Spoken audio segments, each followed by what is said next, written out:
Il n'est pas bon que l'homme soit seul. Dans ce récit de la Genèse, nous voyons se dessiner le projet de Dieu pour nous, projet de bonheur et d'amour, projet aussi qui nous invite à la relation et à l'ouverture. Dieu veut que nous entrions dans une alliance avec lui, et une alliance aussi exprimée par l'union de l'homme et de la femme. Il n'est pas bon que l'homme soit seul. Dieu se soucie du bonheur de chacun.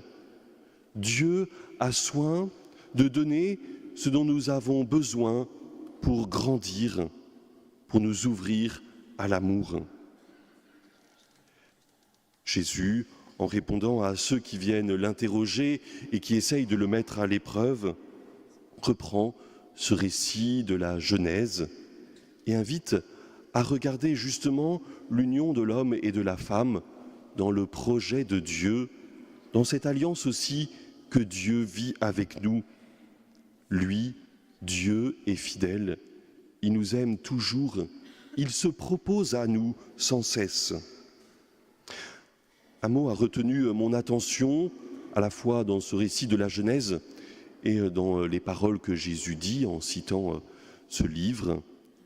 Il faut quitter son père et sa mère. L'homme quittera son père et sa mère, il s'attachera à sa femme et tous deux ne feront plus qu'un. On peut être surpris que l'auteur de la Genèse écrive cela alors qu'il parle du premier homme et de la première femme qui n'ont pas de parents. Il y a donc une leçon qui est donnée. Bien sûr, ce texte est symbolique. Il vient nous faire entrer dans le projet de Dieu et nous inviter, nous aussi, à réfléchir. Il y a peut-être, justement parce qu'il dit cela, quelque chose d'important. Quitter. L'homme doit quitter son père et sa mère pour entrer dans cette alliance qu'il choisit.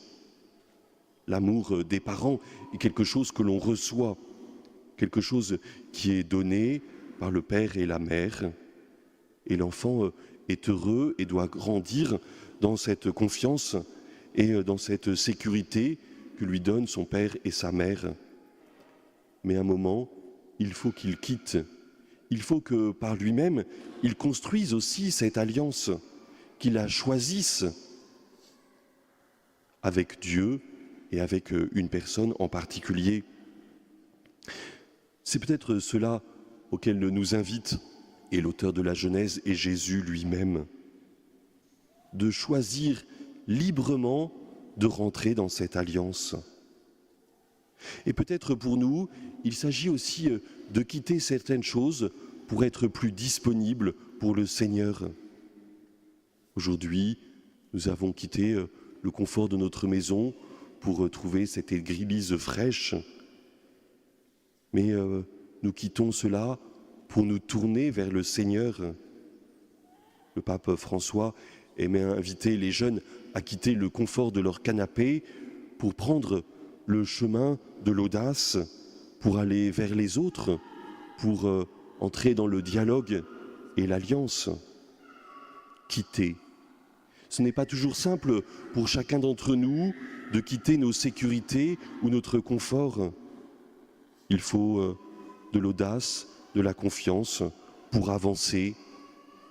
Mais cela vaut le coup. C'est ce à quoi nous invite le Seigneur.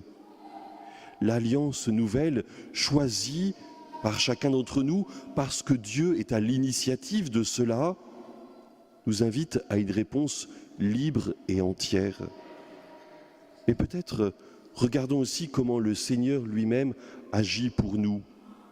L'auteur de la lettre aux Hébreux commence ainsi: « Frère, Jésus qui a été abaissé un peu au-dessous des anges. » Le Christ lui-même quitte cet amour entre le Père, le Fils et l'Esprit, quitte cette intimité en Dieu pour venir nous rejoindre. Paul aime aussi dire dans l'épître aux Philippiens que Dieu s'est abaissé. Dieu, par amour pour nous, vient quitter sa gloire pour venir nous rejoindre. Dieu est prêt à tout quitter pour venir se donner à nous. L'abaissement du Christ, l'humilité de Dieu qui nous aime.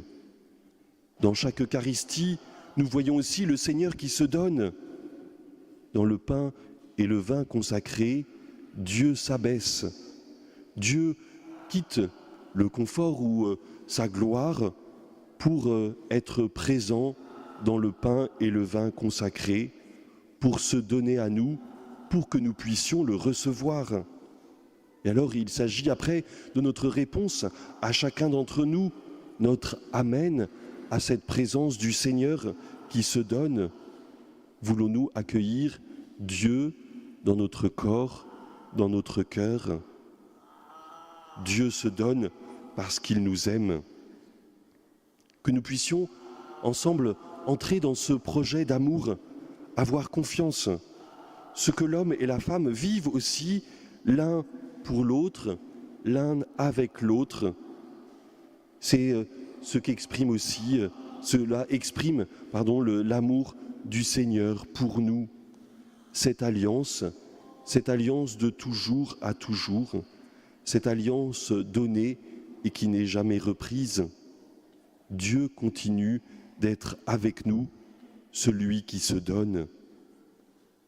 Alors, comme ces enfants que Jésus place au milieu, qui font confiance aussi dans cet amour, dans cette protection que leur apportent les parents, mais aussi dans cette éducation qui les aide à avoir confiance en eux pour entrer un jour dans une alliance particulière, pour choisir.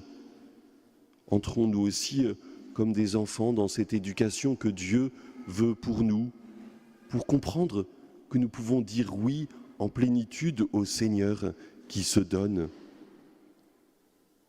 Oui, Dieu a un projet d'amour pour nous. Dieu est peut-être exigeant, mais il veut notre bonheur. Dieu sait que nous sommes capables de répondre oui à son alliance. Dieu sait que nous pouvons quitter certaines choses pour mieux nous attacher aussi à Dieu qui est là et qui se donne. Amen.